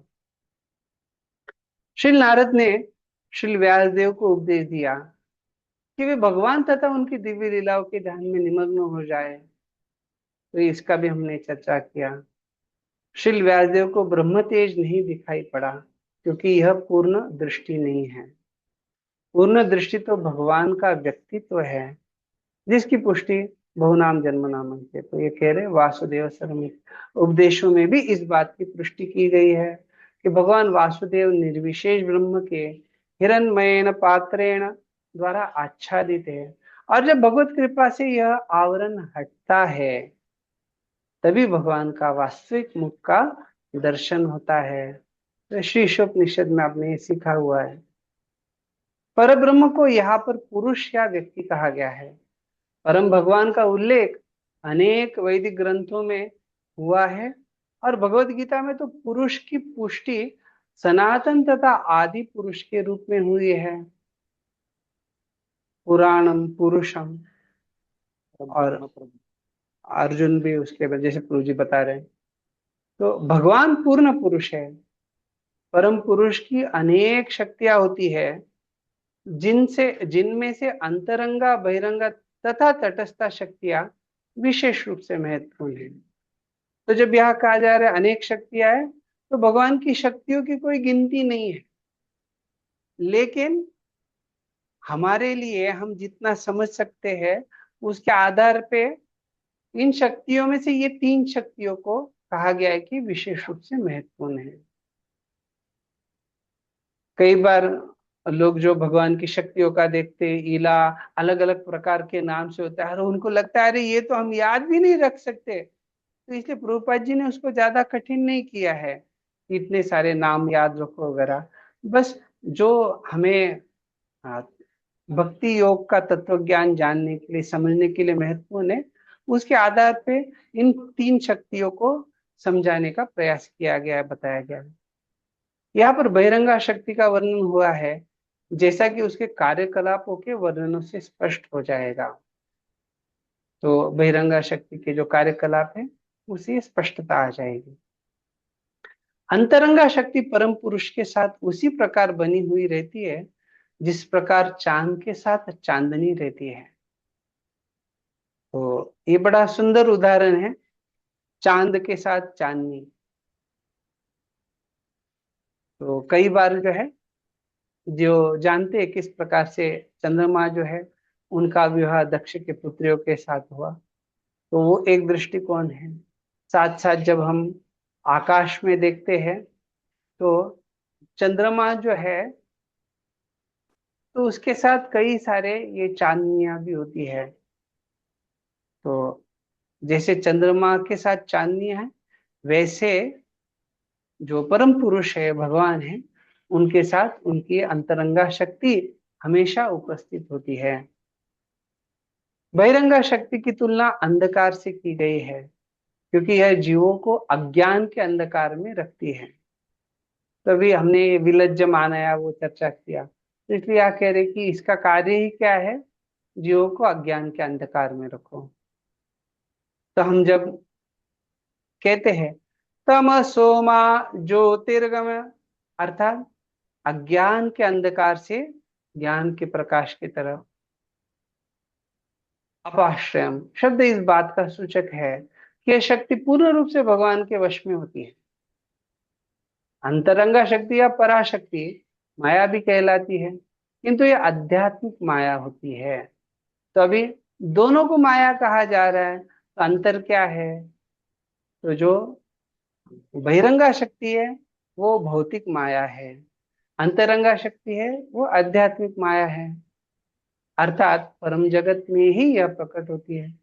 जब कोई इस अंतरंगा शक्ति के आश्रय में आता है तो भौतिक अज्ञान का अंधकार तुरंत दूर हो जाता है। तो इसलिए भगवान क्या कहते हैं, महात्मानस्तु माम पार्थ दैवीम प्रकृति। तो महात्मा जो है वो क्या करते हैं, वो इस अंतरंगा शक्ति का आश्रय लेते हैं और फिर उससे क्या हो रहा है, भौतिक अज्ञान का अंधकार दूर हो। यहाँ तक कि जो आत्माराम है अर्थात जो समाधिस्थ है रहते हैं वे भी इस माया या अंतरंगा शक्ति का आश्रय ग्रहण करते हैं। भक्तिमय सेवा या भक्ति योग इसी अंतरंगा शक्ति का कार्य है। इस प्रकार अपराशक्ति या भौतिक शक्ति के लिए कोई स्थान नहीं रह जाता। जिस प्रकार आध्यात्मिक प्रकाश के तेज के समक्ष अंधकार को कोई स्थान नहीं मिल पाता। तो हमने पहले परा के बारे में देख रहे थे, यहाँ पे जो भौतिक शक्ति है उसको अपरा बताया जा रहा है। गीता में भी आपने इसके बारे में देखा है, अपरेयम प्रीतस्पन्याम प्रकृति विद्धि में पराम। तो पराम जो है जीव भूताम, जीवों को पराशक्ति। ऐसी अंतरंगा शक्ति निराकार ब्रह्म बोध से मिलने वाले आध्यात्मिक आनंद से बढ़कर है। भगवत गीता में कहा गया है निराकार ब्रह्म तेज भी भगवान श्री कृष्ण के परम व्यक्तित्व से उद्भूत होता है। तो आप में से कोई बता सकता है, बड़ा प्रसिद्ध श्लोक है, ब्रह्मणो ही प्रतिष्ठाहम अमृत। तो साक्षात श्री कृष्ण के अतिरिक्त अन्य कोई परम पुरुष नहीं हो सकता, जैसा कि आगे के श्लोकों में बताया जाएगा। तो परम पुरुष जो है ये श्री कृष्ण ही है, अन्य कोई नहीं। श्लोक संख्या 5, यया सम्मोहितो जीव आत्मानं त्रिगुणात्मकं परोपि मनुते नर्थम तत्कृतं चाभिपद्यते।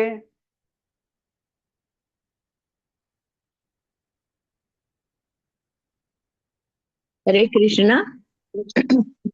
जीवात्मा तीनों भौतिक गुणों से परे होते हुए भी इस बहिरंगी शक्ति के कारण अपने आप को भौतिक पदार्थ की उपज मानता है और इस प्रकार भौतिक कष्टों के फलों को भोगता है। हरे कृष्णा। यहाँ पे जो है श्रीधर स्वामी कह रहे हैं, ईश माया कृताम च जीवानाम संस्कृतिम अपश्यत यह। अभी यहाँ पे जो है भगवान ईश के द्वारा, उनकी जो माया है, ईश माया कृताम, उसके द्वारा जो किया गया है, अर्थात उसकी जो बनाया हुई सृष्टि है, कृताम च जीवानाम संस्कृतिम, तो ये व्यासदेव जो है, इन्होंने भगवान के द्वारा इस संस्कृति, जो संसार बनाया गया है जीवों के लिए, उसको देखा, इसलिए कह रहे अपश्यत। और इसलिए ये शोक बोला गया है यहाँ पे, अर्थात यया सम्मोहित। यह सम्मोहिता स्वरूप आवरणेन विक्षिप्तः परोपि गुणत्रयाद्यातिरिक्तोपि तत्कृतं त्रिगुणत्वाभिमान कृतम अनर्थम च कर्तृत्वादिकम प्राप्नोति। तो यहाँ पे बता रहे हैं, यह सम्मोहिता, यह अर्थात इसके द्वारा, किसके द्वारा, ये जो ईश माया है। और कौन सी ईश माया का चर्चा आ रहा है अभी यहाँ? तो हमने दो प्रकार के माया का चर्चा किया, तो यहाँ पे किस माया का चर्चा है?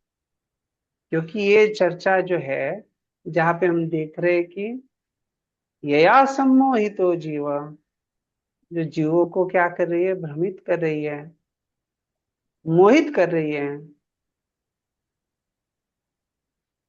तो यह इसलिए ये भौतिक माया का यह चर्चा चल रहा है।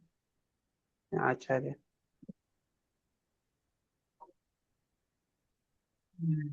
डिसेबल।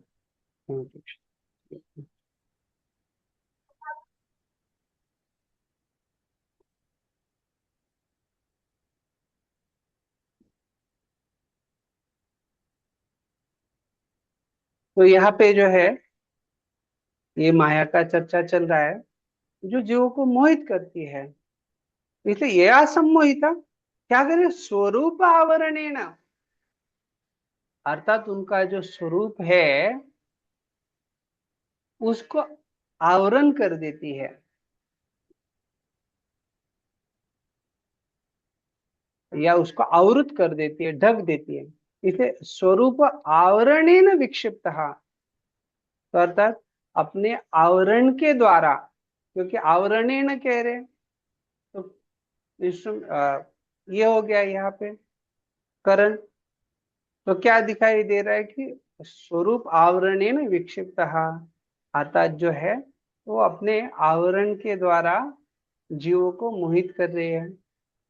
परोपि गुणत्रयाद्यतिरिक्तोपि तत्, अभी ये जो है जीवात्मा, ये क्या है, परोपि, जीवात्मा पराशक्ति है, लेकिन फिर भी गुणत्रयाद्या, गुणत्रयादि, अर्थात ये जो तीन गुणों का प्रभाव है, उसके कारण तत्कृतम त्रिगुणत्वाभिमान कृतम, तो इसलिए व्यक्ति जो है ये उसको तीन गुणों के प्रभाव से वो अभिमान करता है, अभिमान कृतम।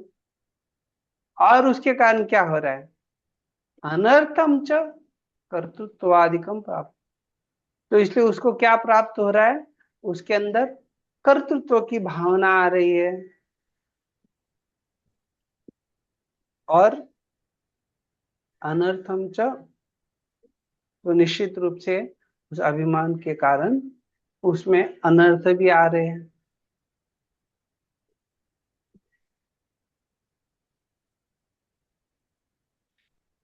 यहाँ पे विश्वनाथ चक्र ठाकुर का भी अच्छा टीका है। यहाँ पे शुरुआत में विश्वनाथ चक्र ठाकुर जो है इसके बारे में आक्षेप ले रहे हैं तो क्या आक्षेप है देखते हैं हम। ननु भगवद रूप गुण लीला माधुर्य वर्णनार्थम भगवद दर्शनम अपेक्षणीयम एव व्यासस्य माया दर्शनम किमर्थम तत्राह यया समुचित। अभी यहाँ पे कह रहे हैं, यहाँ जो आक्षेप किया जा रहा है, अगर जो भगवान का गुण रूप लीला माधुर्य है उसके वर्णन करने के लिए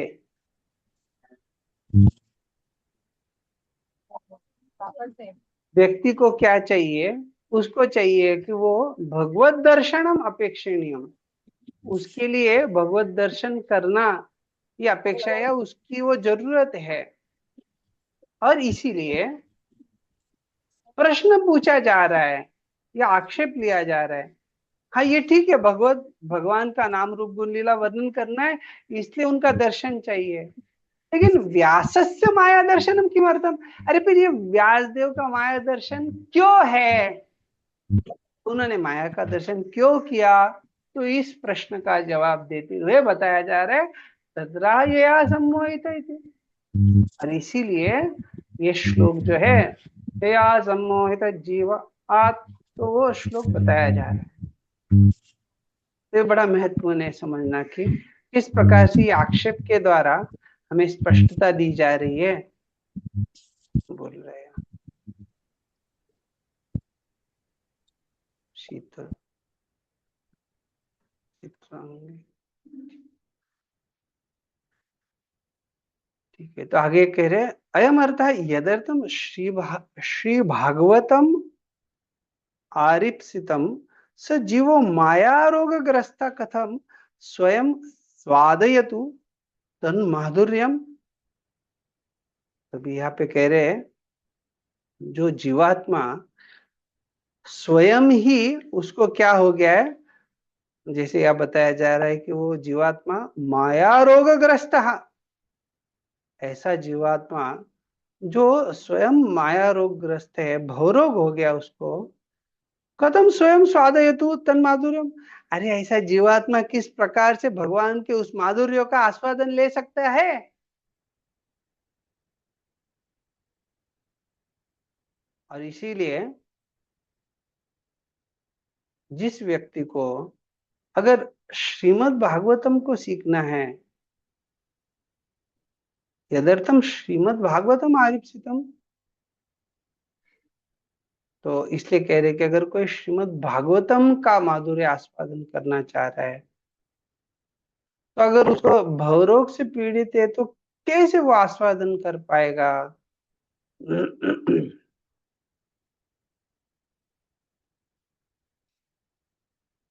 अभी प्रश्न आ रहा है या यहाँ पे कहा जा रहा है अतः तस्य रोग दर्शन बिना, अरे बिना रोग का दर्शनम या रोग को जाने बगैर विचिकित्सा न भवती, अर्थात अगर रोग क्या है वो समझा नहीं है तो उसके लिए उपाय कैसे बताया जाएगा, न भवती।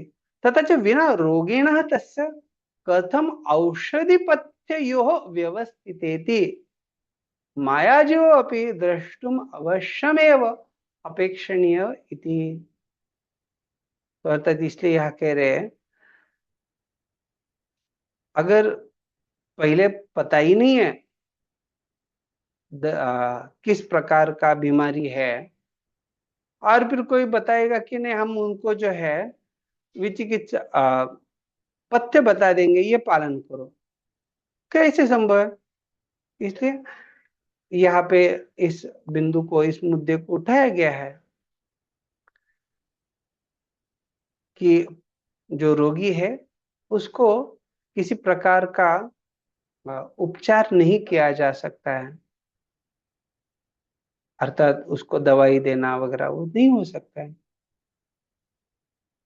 और इसीलिए ये बड़ा महत्वपूर्ण है कि जो माया जीवो अपि, तो दोनों का यह बात आ रहा है, द्रष्टुम अवश्यम एवं अपेक्षित, तो इसलिए दोनों, केवल माया का नहीं बोल रहा है, केवल जीव का नहीं, माया जीवो राम रामो राम, तो यहाँ पे दोनों को बताया जा रहा है, माया और जीव जो है ये दोनों को देखना जो है ये जरूरी है। यह सम्मोहिता, ये देखा हमने, स्वरूप आवरण विक्षेप भ्रमिता परोपी तस्या माया। ओके, हमने ये देखा श्रीधर स्वामी की टीका में।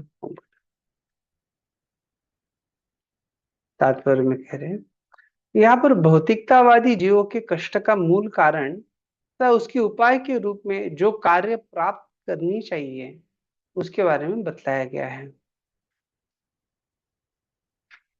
इन सबका उल्लेख इस श्लोक में हुआ है। जीवात्मा स्वाभाविक रूप से भौतिक पास से परे है, किंतु अभी वह बहिरंगा शक्ति द्वारा बंदी बना लिया गया है, अतः वह अपने आप को भौतिक पदार्थ की उपजों में से एक मानता है। अभी समस्या क्या हो गया है, जीवात्मा जो है ये भौतिक नहीं आध्यात्मिक है। लेकिन हमने जो देखा आवरण है ना विक्षिप्त, क्या हो गया है, ये बहिरंगा शक्ति का जो आवरण है उसके द्वारा जो है अभी वो बंदी बन गया है, और इसलिए अपनी खुद की पहचान जो है वो गलत कर रहा है। वो आत्मा के साथ नहीं कर रहा है, वो जो है शरीर के साथ या शरीर के संबंध में जो चीजें हैं उसके साथ वो पहचान कर। अतः इस अपवित्र संपर्क से विशुद्ध आध्यात्मिक जीव भौतिक प्रकृति के गुणों के अधीन कष्ट सहता है। जीवात्मा भ्रमवश अपने को भौतिक पदार्थ मान बैठता है। इसका अर्थ यह हुआ कि भौतिक स्थिति के बस में होने के कारण उसके सोचने, अनुभव करने तथा चाहने की वर्तमान विकृत विधि उसके लिए स्वाभाविक नहीं है। तो भी सोचने, अनुभव करने तथा चाहने का उसका अपना सामान्य तरीका होता है। जीव अपनी मूल अवस्था में सोचने, अनुभव करने तथा चाहने की शक्ति से रहित नहीं होता है। भगवत गीता में भी पुष्टि हुई है, बद्ध जीव का वास्तविक ज्ञान अज्ञान से ढका रहता है। तो आप में से कोई बताएंगे क्या ये कौन सा श्लोक है?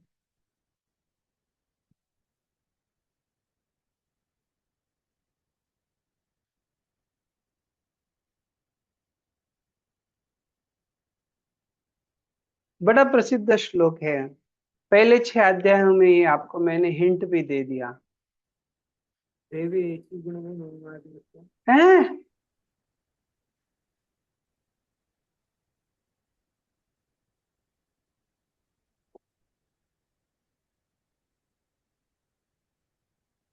इतना प्रसिद्ध श्लोक आप अहंकारं विमूढात्मा कर्ता हम इति मन्यते। अहंकार विमूढ़ात्मा करता भी नहीं नहीं, ठीक है, ये श्लोक जो है ये हमें याद रखना चाहिए। तीसरे अध्याय में आता है, धूमेनाव्रियते वह्निर् यथादर्शो मलेन च यथोल्बेनावृतो गर्भस् तथा तेनेदमावृतम्।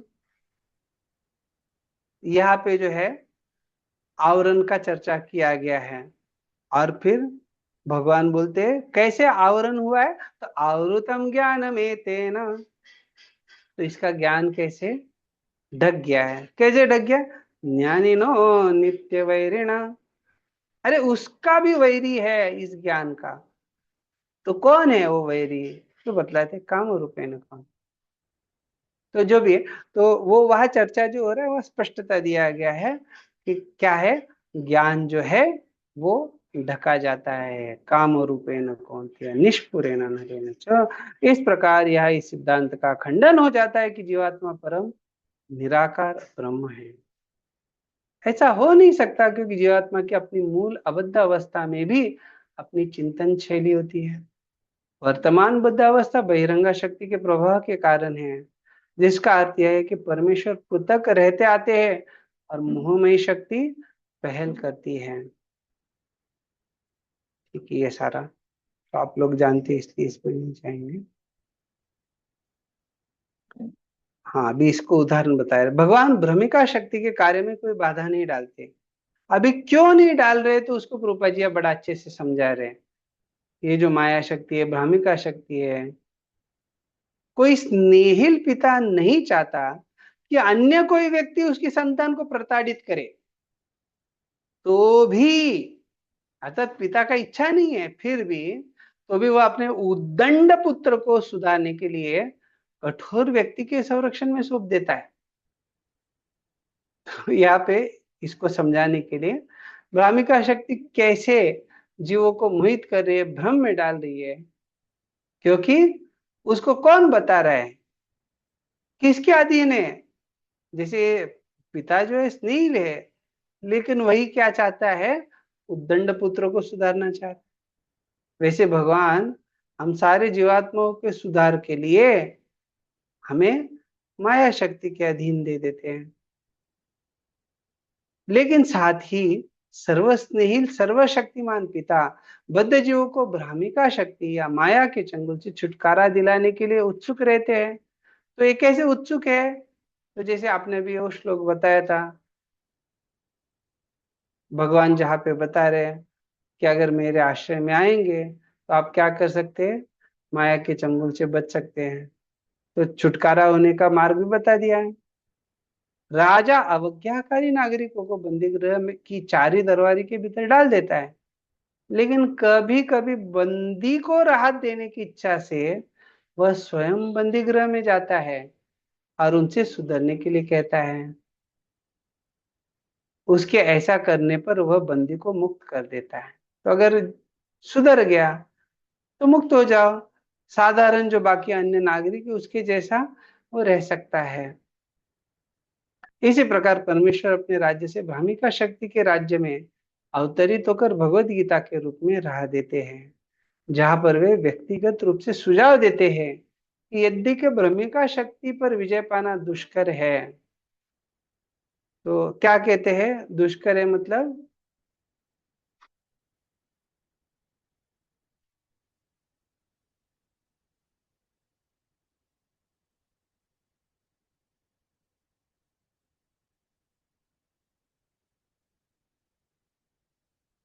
क्या है दुष्कर है, मतलब भगवान क्या कहते हैं यहाँ पे, कोई भी उसको लांग नहीं सकता अपनी शक्ति से, हाँ। तो अपनी तरफ से। अर्थात यहाँ पे जो है भगवान कह रहे हैं कि ये दुरत्यया, इसको पार करना बहुत कठिन है।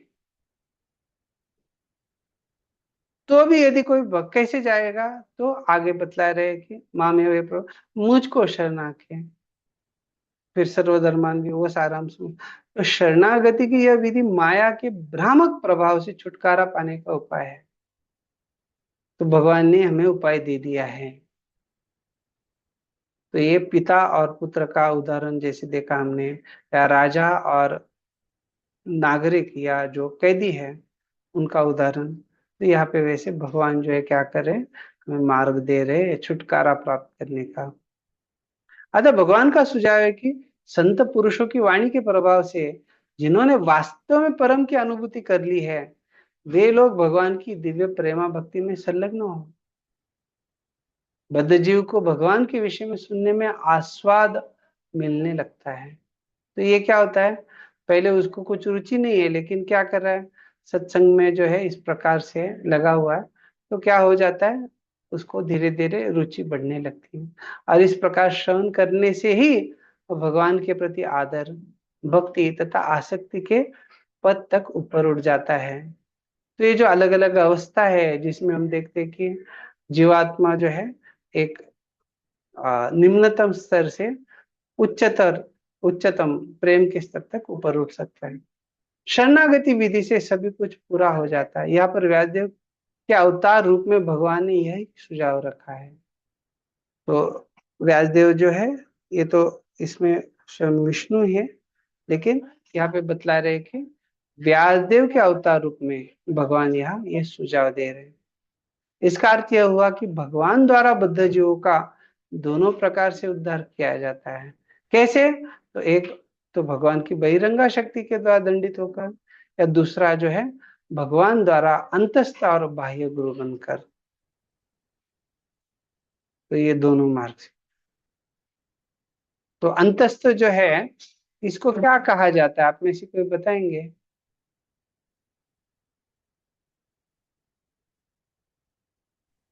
परमात्मा। चैत्य गुरु। हाँ, चैत्य गुरु, बड़ा अच्छा बताया। तो अंतस्थ जो है चैत्य गुरु के रूप में, बाहर जो है एक आध्यात्मिक गुरु के रूप में, तो यह समझा रहे परमात्मा के रूप में, और बाहर शास्त्र संतता दीक्षा गुरु के रूप। वेदों में देवताओं की नियंत्रक शक्ति के संबंध में ब्राह्मिका शक्ति के व्यक्तिगत अधिक्षण की पुष्टि की गई है। यहाँ पर भी यह स्पष्ट कहा गया है कि जीवात्मा बहिरंगा शक्ति द्वारा व्यक्तिगत सामर्थ्य में नियंत्रित होता है। इस प्रकार जो जीव बहिरंगा शक्ति के नियंत्रण में आ जाता है वो भिन्न रूप से अवस्थित होता है। भिन्न रूप से इसका अर्थ यही हो गया कि सामान्य जो है वो अवस्था यही है कि वो भगवान के शाश्वत दास के रूप में आध्यात्मिक स्थिति में कार्यरत रहेगा, अपनी जो वास्तविक आध्यात्मिक स्थिति है उसमें। लेकिन जैसे ही वो बहिरंगा शक्ति के अधीन आ गया तो क्या हो जाता है, वह भिन्न रूप से अवस्थित होता है। तो ये अवस्थित होना सामान्य, इसमें क्या है, मुक्ति हेतु स्वरूपेण अवस्थिता, अपने स्वरूप में अवस्थित है। लेकिन यहाँ पे क्या हो गया, भिन्न रूप से अवस्थित है, मतलब ये क्या है, स्वरूप स्थिति नहीं है। फिर भी भागवत के इस कथन से यह स्पष्ट है कि वही बहिरंगा शक्ति पूर्ण पुरुष भगवान के समक्ष निकृष्ट स्थिति पर रहती है। पूर्ण व्यक्ति या भगवान तक ब्राह्मिका शक्ति पहुंच भी नहीं पाती, क्योंकि यह केवल जीवों पर ही अपना कार्य कर पाती है। अतः यह तो मात्र कल्पना है कि भगवान भ्रामिका शक्ति द्वारा भ्रमित होते हैं और बाद में जीव बन जाते हैं। तो ये कल्पना कहाँ पे हम देखते हैं, कौन लोग बोलते हैं ऐसी कल्पना?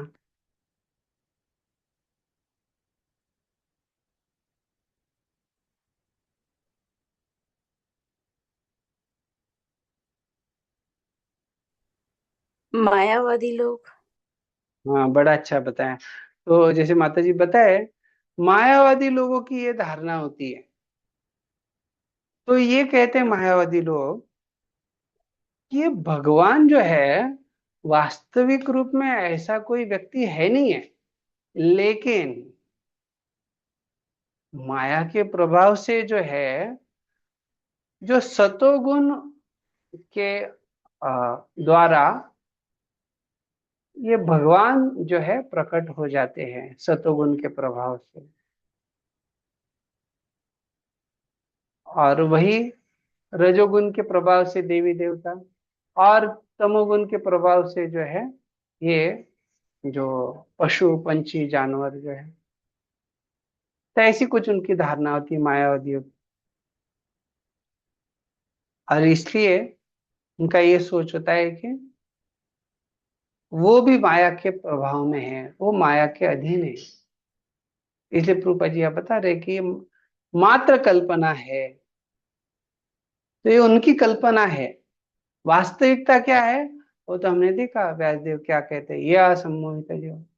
यदि भगवान तथा जीव एक ही श्रेणी में होते तो व्यासदेव के लिए इसे देख पाना संभव होता, और भ्रमित जीवों के भौतिक दुख का प्रश्न ही नहीं उठता, क्योंकि परमेश्वर सब कुछ जानते हैं। तो परमेश्वर सब कुछ जानते हैं और जीवात्मा जो है वो परमेश्वर ही है, तो फिर वो भी सब कुछ जानते हैं, और इस कारण से उनको भ्रमित होने का कभी समस्या ही नहीं आता था। लेकिन क्योंकि जीवात्मा परमेश्वर नहीं है, दोनों में अंतर है, और इसलिए ना जीवात्मा, यह जैसे कहा जा रहा है कि जीवात्मा जो है ये निश्चित रूप से अलग अलग भौतिक दुखों को भुगतता है, जो भगवान जो है कभी नहीं भुगतते, परमेश्वर नहीं भुगतते। अतः अनेक अद्वैतवादियों द्वारा भगवान तथा जीव को एक ही श्रेणी में रखने का प्रयास छिछोरी कल्पनाएं मात्र है। यदि भगवान तथा जीव एक से ही होते तो श्रील सुखदेव गोस्वामी भगवान की दिव्य लीलाओं का वर्णन करने का कष्ट न उठाते, क्योंकि ये सब भ्रामिका शक्ति की अभिव्यक्तियां है। तो अभी यहाँ पे बड़ा बल दिया जा रहा है प्रभुपाद जी के द्वारा। तो इसको कहते हैं कि ये तर्क संगत अर्थात तर्क को समझाया जाने का प्रयास किया जा रहा है कि तर्क के आधार पे आप लोग समझ जाओ। क्या समझ जाओ? कि ये जो अलग अलग चीजें बता रहे हैं सही मार्ग से मार्ग भ्रष्ट होने के लिए, वो केवल क्या है, ये छिचोरी कल्पनाएं हैं, वो वास्तविकता नहीं है। और इसलिए यहाँ पे जो है इन्होंने बड़ा सुंदर उदाहरण दिया है जो व्यासदेव जी के बारे में कहा गया है। और सुखदेव गोस्वामी जो है ये भी कष्ट नहीं उठाते थे, ये भी बता रहे हैं। श्रीमद् भागवत माया के चंगुल में कष्ट पाने वाली मानवता के लिए रामबाण जा रहे हैं। तभी यही श्रीमद् भागवतम जो है इसकी महानता बता रहे हैं कि ये रामबाण उपाय है। अभी किस लिए उपाय है? तो माया के द्वारा छूटना है। नहीं तो माया क्या कर रही है, एक ड्यूटी के बाद दूसरा, अर्थात माया जो है कोई समय ही नहीं छोड़ रही है, जीवात्मा को पूरा जो है उसके अपने चंगुल में रख रही है। लेकिन फिर उपाय क्या है? कोई कहेगा कि अरे अगर बहुत आसान उपाय है फिर बाकी लोग क्यों नहीं छूट रहे हैं? तो यह इसलिए बताया जा रहा है वो उपाय आसान क्यों न लगे, लेकिन वो जो प्रभाव है उसका वो कैसा है? रामबाण। अर्थात कहा जाता है कि भगवान का तीर एक बार चलाया गया है तो अपने निशाने को, उसका जो गंतव्य है उसको जरूर वो प्राप्त कर लेता है। तो उसी प्रकार से जो भी वास्तविक ये सांसारिक समस्याओं से बचना चाहता है उसके लिए बड़ा महत्वपूर्ण है कि वो क्या करे, वो श्रीमद् भागवतम का आश्रय ले, श्रीमद् भागवतम का श्रवण करे, श्रीमद् भागवतम का उच्चारण करे वगैरह।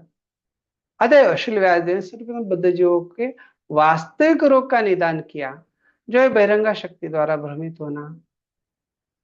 उन्होंने उन पूर्ण परम पुरुष के भी दर्शन किए जिनसे भ्रामिका शक्ति बहुत दूर रहती है। यद्यपि उन्होंने रुग्ण बद्ध जीवों तथा रोग के कारण दोनों को देखा, रोग के उपचार की विधियां अलग श्लोक में सुझाई गई है। निस्संदेह भगवान तथा जीव दोनों ही गुणवत्ता की दृष्टि से समान है, लेकिन भगवान भ्रामिका शक्ति के नियंता है जबकि जीव इसी भ्रामिका शक्ति द्वारा नियंत्रित होते हैं। तो ये बड़ा महत्वपूर्ण अंतर है। भगवान जो है वो माया शक्ति के, भ्रामिका शक्ति का के स्वामी है, लेकिन जीवात्मा जो है ये उस शक्ति के अधीन है। इस प्रकार भगवान तथा जीव एक साथ अभिन्न तथा भिन्न है। तो क्यों भिन्न है, क्यों अभिन्न है, वो हमने देखा। दूसरा अंतर इस प्रकार है, भगवान तथा जीव के बीच का सनातन संबंध दिव्य है, अन्यथा वे माया के चंगुल से बद्ध जीवों का उद्धार करने का कष्ट न लेते। इसी प्रकार जीव को भी भगवान के प्रति अपने प्राकृतिक प्रेम तथा स्नेह को जगाने की आवश्यकता रहती है, और जीव की यही सर्वोच्च पूर्णता है। जीवन के इसी लक्ष्य को ध्यान में रखकर श्रीमद् भागवतम में बद्ध जीवों का वर्णन हुआ है। ठीक है, तो क्या प्राप्त करना है वो भी दिया। जीव को भी भगवान के प्रति अपने प्राकृतिक प्रेम तथा स्नेह को जगाने की आवश्यकता रहती है। श्लोक संख्या 6। अनर्थोपशमं साक्षात् भक्ति योगम अधोक्षजे लोकस्य जानतो विद्वान् चक्रे सात्वत संहिता।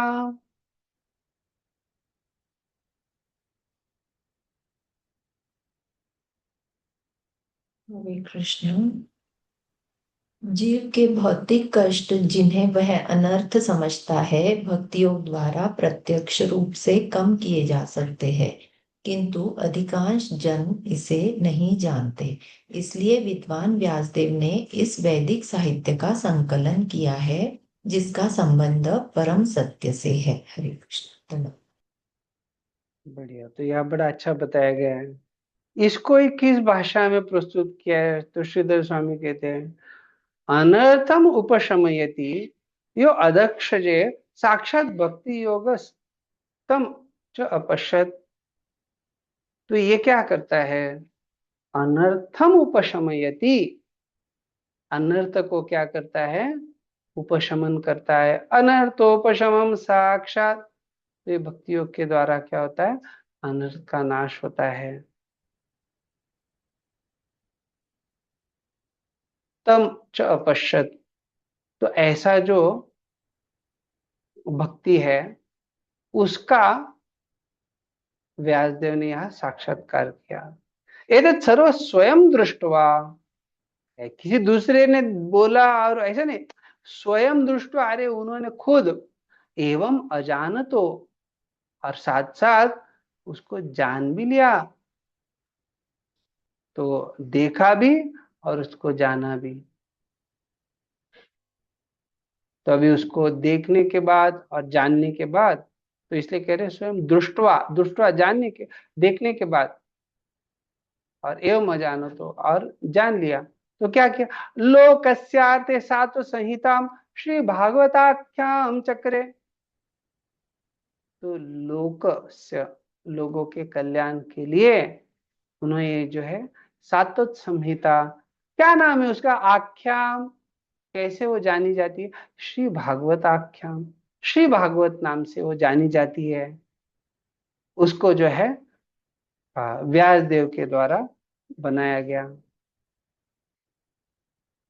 तदनेन श्लोकत्रयेण भागवतार्थ संक्षेपतो दर्शितः। श्लोकत्रयेण, अभी यहाँ जो है 3 श्लोकों के द्वारा इस श्रीमद् भागवत के अर्थ को भागवतार्थ संक्षेपतः, संक्षिप्त रूप में उसको दिया गया है, दर्शितः। एतदुक्तम भवति विद्याशक्त्या माया नियंता नित्याविर्भूत परमानंद स्वरूपः सर्वज्ञः सर्वशक्तिरीश्वरस्तन्माया सम्मोहितः तिरोभूत स्वरूपस्तद विपरीत धर्मा जीवस्तस्य च ईश्वर भक्त्या लब्ध ज्ञानेन मोक्ष इति तदुक्तम श्री विष्णु सा। ठीक है, तो यहाँ पे बताया जा रहा है कि जो भगवान की एतदुक्तम भवति विद्याशक्त्या माया नियंता, भगवान जो है वो माया के नियंता है, माया के स्वामी है, और नित्य आविर्भूत परमानंद स्वरूप, और वो जो है हमेशा उनका परमानंद स्वरूप के रूप में वो रहते हैं। और कैसे? तो सर्वज्ञ, वो सब कुछ जानने वाले हैं। जैसे पहले अध्याय के पहले श्लोक में भी, प्रथम स्कंद में आपने ये देखा, भगवान जो है वो स्वराट है और साथ साथ अभिज्ञ, अर्थात वो सब कुछ जानने वाले। तो यहाँ पे इसलिए कह रहे हैं सर्वज्ञ सर्वशक्ति ईश्वर तन्माया। तो ये जो भगवान है ये ऐसे सर्वज्ञ, वो अपने शक्तियों के द्वारा क्या करते हैं? सब कुछ नियंत्रित करते हैं। सम्मोहित तिरोभूत स्वरूप, और इसलिए कह रहे हैं कैसे जो भगवान है ये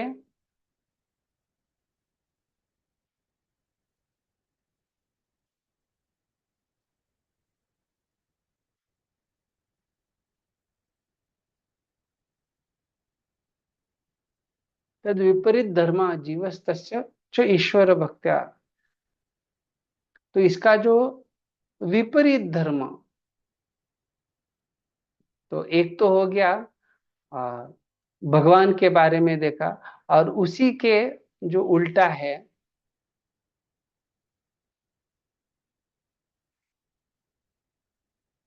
तो उसको समझा रहे जीवस्तस्य च ईश्वर भक्त। तो एक तो माया में फंसा हुआ है तो वो सम्मोहित है, लेकिन जो जीव विपरीत है, अर्थात जो माया में फंसा नहीं है, ऐसे जीव को ईश्वर भक्त्या, ईश्वर भक्ति के द्वारा, भक्ति योग के द्वारा लब्ध ज्ञानेन मोक्ष, तो उसको जो है ये मोक्ष की प्राप्ति होती है। और इसी के बारे में विष्णु स्वामी जो है वो भी लिखते हैं, लादिन्या संविदाश्लिष्ट सच्चिदानंद ईश्वर। तो वो समझाते हैं कि लादिन्या अर्थात भगवान की जो ये लादिनी शक्ति है उसके बारे में बता रहे हैं, साथ साथ संविद आश्लिष्ट सच्चिदानंद ईश्वर, और इसलिए कह रहे हैं भगवान जो है सच्चिद आनंद है।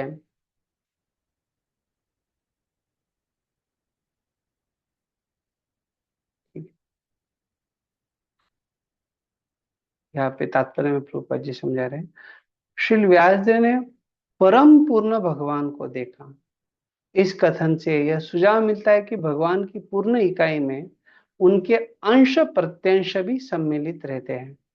तो हमने आज इसका चर्चा किया, कोई बताएंगे क्या, क्या उदाहरण का हमने चर्चा किया था इसके बारे में?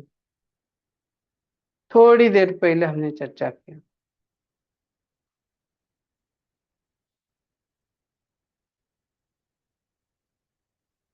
बाप रे, इतना कठिन है।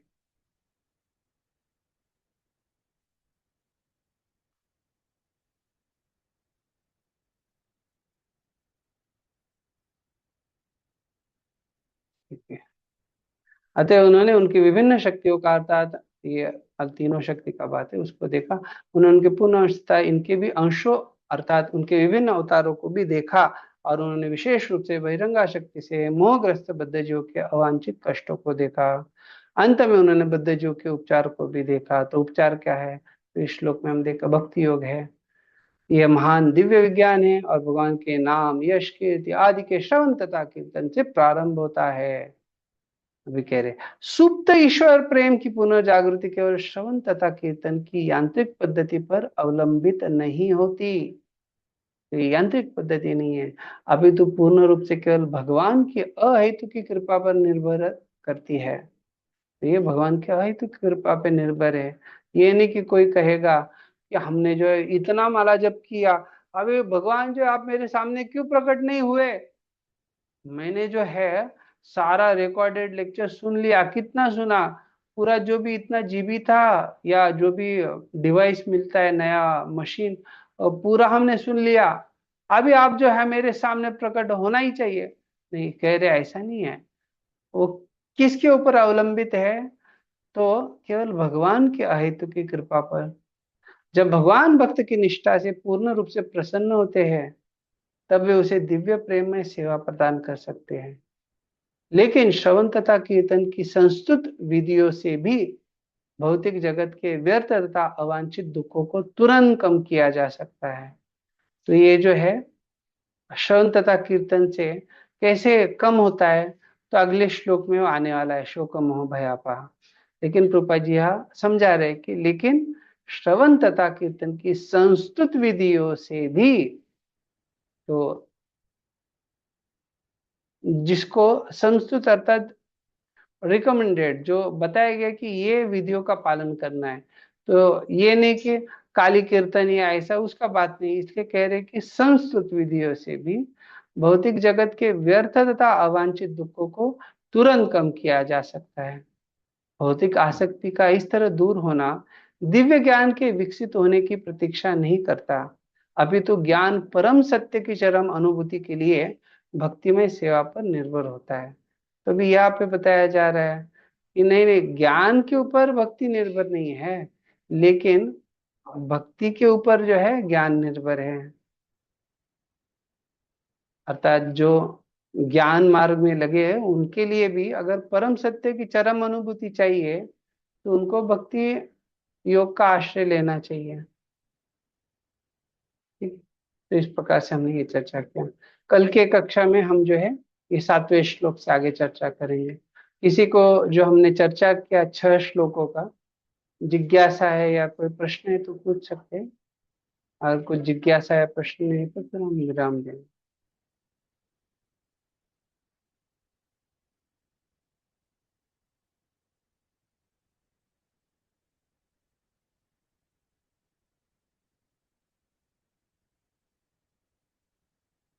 हरे कृष्ण। बहुत बहुत धन्यवाद। श्रील प्रभुपाद की जय। श्रीमद् भागवतम की जय। वाञ्छा कल्पतरुभ्यश्च कृपा सिन्धुभ्यैव च पतितानां पावनेभ्यो वैष्णवेभ्यो नमो नमः। अनंत कोटि वैष्णव वृंद की जय। श्रील प्रभुपाद की जय। और प्रेमानंदे हरि हरि बोल। बहुत बहुत धन्यवाद। प्रणाम हरे प्रभु कृष्ण। जी, हरे कृष्ण। हरे कृष्णा, दंडवत प्रणाम हरे प्रभु जी। कृष्ण प्रभु जी।